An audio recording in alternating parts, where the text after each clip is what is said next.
কাঞ্চন, চলো এখান থেকে। এই নাগ যেমন খারাপ কাজ করেছে তেমনই তার শাস্তি পাচ্ছে।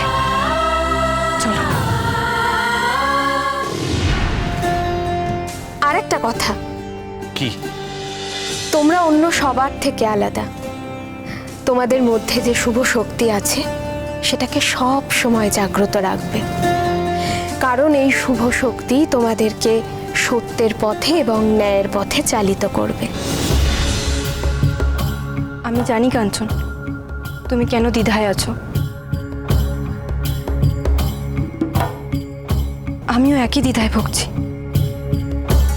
ও যতই খারাপ হোক না কেন, এভাবে ওকে আমরা মৃত্যুর মুখে ফেলে যেতে পারি না। হ্যাঁ জ্যোৎস্না, ওর অন্যায় শাস্তিও পাবে, কিন্তু ওকে এইভাবে মরতে ফেলে দিয়ে আমরা অন্যায় করতে পারি না।